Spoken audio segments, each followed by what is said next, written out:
মুসল্লিরা দেখতে পায় এবং অন্যরাও এর থেকে উপদেশ গ্রহণ করতে পারে। অপরাধীরাও তো বিচার গ্রহণ করবে, আর যারা সমাজে বেঁচে আছে তারাও এর থেকে শিক্ষা গ্রহণ করবে যে এই ধরনের কাজে যেন তারা অংশগ্রহণ কখনো না করে। সামনে আল্লাহ বলেন, আর জানি লায়ানকুল্লা জানিয়াত মুশরিকাতান, জেনাকারী পুরুষ বিবাহ করবে না কোনো জেনাকারী নারী ছাড়া, আও মুশরিকা অথবা কোনো মুশরিক নারী ছাড়া।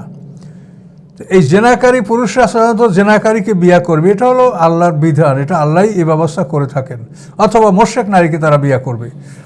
আর জানিয়াত লায়ান কেহুহা ইল্লা জানেন আও মুশরিক, আর জেনাকারী নারী তাদেরকে বিয়া করবে না জেনাকারী পুরুষ ছাড়া অন্য কেউ অথবা মুশরিক ছাড়া অন্য কেউ।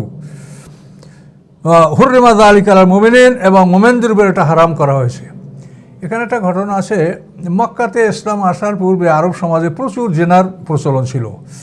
তো সেই সময় যারা সাহাবী হয়েছেন এরা তো ওই মক্কারই মানুষ, এরা তো এমন না যে এদেরকে আল্লাহ তাআলা আসমান থেকে ভালো মানুষ পাঠিয়েছেন, তারা তো ওই মক্কারই খারাপ মানুষ যাদের মধ্যে সব অন্যায় অপরাধ ছিল। ইসলামের মাধ্যমে তারা নিজেদের সংশোধন করেছেন এবং বিশ্বের 1 নম্বর মানুষে পরিণত হয়েছেন। তো মক্কাতে এক মহিলা ছিল, সে প্রকাশ্যে জেনা করতো, মানে সে পতাকা টাঙিয়ে মানে সাইনবোর্ড দিয়ে সে জেনা করতো। সেই মহিলার নাম হলো এনাক। তো এই মহিলার সাথে এক সাহাবীর সম্পর্ক ছিল মুশরিক, অর্থাৎ মুশরিক থাকা অবস্থায়। তো পরবর্তীতে এই সাহাবী ইসলাম গ্রহণ করেছেন। ইসলাম গ্রহণ করার পরে তিনি মদিনায় হিজরত করছেন। আল্লাহ রসুল তাকে মক্কায় পাঠাতেন যে মক্কার দুর্বল মুসলমানদেরকে সে মদিনায় নিয়ে আসবে এই জন্য। তো কোনো একদিন ওই সাহাবী যখন মক্কায় গেছে, তার পুরাতন বন্ধু এনাক, ওই মহিলা তাকে আহ্বান করেছে। তিনি বলেছেন যে আমি ইসলাম গ্রহণ করছি, ইসলাম এটা সম্পূর্ণ হারাম। এটা বলার পরে এখন ওই মহিলা বলে যে তাই যদি তুমি আমাকে বিয়া করো। তখন বলছে যে আমি আল্লাহ রসুলের কাছে অনুমতি না নিয়ে তোমাকে বিয়া করতে পারবো না। তখন ওই এনাক, ওই মহিলা তার লোকজন দ্বারা ওই সাহাবীকে বেদম মারপিট করেছে। এরপরে সে আবার কোনো হলে মদিনায় চলে আসেন।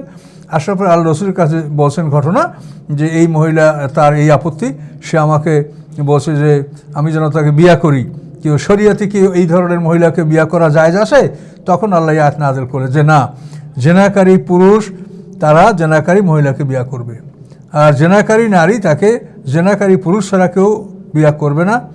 তো এগুলো মুসলমানদের জন্য, মুমিনদের জন্য এটা হারাম করেছেন আল্লাহ তাআলা। এই ঘটনার পরিপ্রেক্ষিতে এই আয়াত আল্লাহ নাযিল করেন যে এরকম জেনাকারী নারীদেরকে অথবা মুশরিক নারীদেরকে মুসলমানরা বিয়া করতে পারবে না।